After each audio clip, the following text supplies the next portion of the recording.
Have you ever felt like your life is already written? Like you're just a character in a story, following a script you can't see? Well, what if that script wasn't just a metaphor? What if it was real, written by the very house you live in?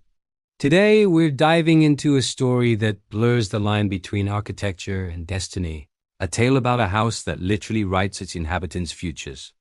Imagine moving into your dream home. It's perfect in every way. The right size, the right neighborhood, a certain charm you just can't put your finger on. You unpack your boxes, hang up your pictures, and start your new life. But then, strange things start to happen. You find a neatly typed page on the kitchen counter, describing a conversation you're about to have with your neighbor word for word. You dismiss it as a weird coincidence. But the next day, another page appears, detailing a minor accident you'll have while jogging. And it happens exactly as described. This is the reality for anyone who lives in the Scribe House, as it's come to be known in local legends. The house doesn't just predict the future, it seems to be writing it. Every morning, a new page materializes, outlining the day's events for the person living there. From mundane moments like what you'll have for lunch, to life-altering decisions like a surprise job offer or meeting your soulmate. The story begins with the first owner, a reclusive novelist named Elias Vance. He built the house in the early 20th century, pouring all his savings and creative energy into its design. He was obsessed with the idea of a living story, a narrative that unfolds in real time. Locals thought he was eccentric, but no one could have guessed the true nature of his creation. After his mysterious disappearance, the house sat empty for years, until a young family, the Harpers, bought it for a steal. The Harpers were the first to document the house's strange ability. At first, they were thrilled. It was like having a cheat sheet for life. They knew when to buy a lottery ticket, when to avoid a certain street because of traffic, and even what to say to smooth over an argument before it started. Their lives became a string of perfect, fortunate events. They were happier and more successful than they had ever dreamed. But this perfect life came at a cost. They started to feel a loss of free will.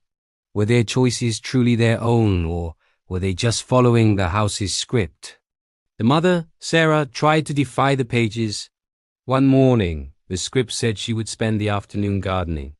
Determined to prove it wrong, she locked herself in her room with a book. But a sudden pipe burst in the wall forced her outside, right into the garden, where she ended up spending hours dealing with the mess. The house always won. The feeling of being a puppet grew overwhelming. The joy of spontaneity, the thrill of the unknown, the satisfaction of overcoming a real challenge, all of it was gone. Their life was perfect, but it felt hollow, pre-recorded.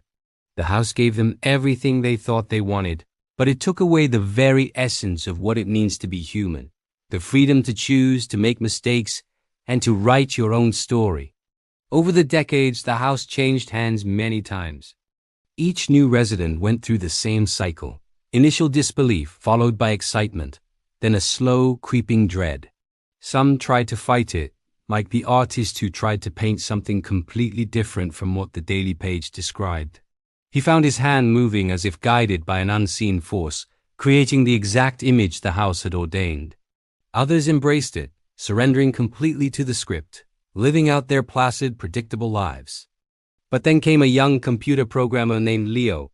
He was a problem solver by nature, and he saw the house not as a magical entity but as a system, a complex code that he could potentially crack. He didn't want to destroy the house or escape it.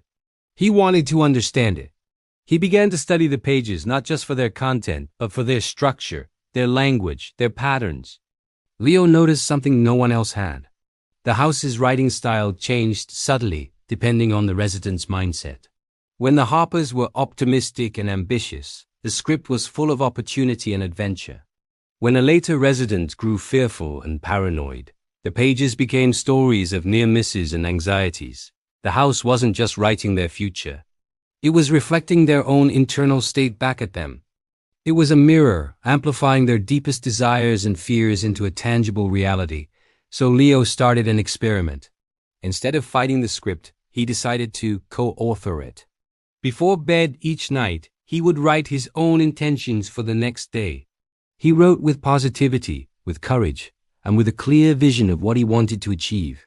He wasn't trying to contradict the house, but to influence it. The next morning, he found the house's page on his desk. It wasn't identical to what he had written, but it was incredibly close. The house had taken his input and woven it into its own narrative. The day's events unfolded, not as a rigid script he had to follow, but as a collaboration. He still had a guide, but now he felt like he had a say in the story's direction. Leo discovered the house's secret. It wasn't a prison. It was a partner. It wasn't a dictator of destiny, but a powerful tool for manifestation. The house didn't take away free will. It challenged its residents to use it more consciously than ever before. You couldn't just passively live. You had to actively decide what kind of story you wanted to live in. This story of the Scribe House makes you wonder, doesn't it? Maybe our own lives work in a similar way. We might not have a magical house printing out our day, but our mindset, our intentions, and the stories we tell ourselves have a powerful effect on the reality we experience. What we focus on expands. If we expect a bad day, we often find evidence to prove ourselves right. If we look for opportunities, they seem to appear everywhere. Perhaps we are all co-authoring our lives every single day. The universe or life or whatever you want to call it provides the paper and ink. But we are the ones who provide the theme, the plot, and the character development. We can choose to be a passive reader of our own life, or we can pick up the pen and start writing the story we truly want to live. What do you think? Is our future written in stone, or is it a story we write for ourselves day by day? Let me know your thoughts down in the comments. I'd love to hear your perspective on this. Thanks so much for watching and exploring this incredible idea with me. If you enjoyed this journey, don't forget to like, subscribe, and hit that notification bell for more stories that challenge the way we see the world. See you next time.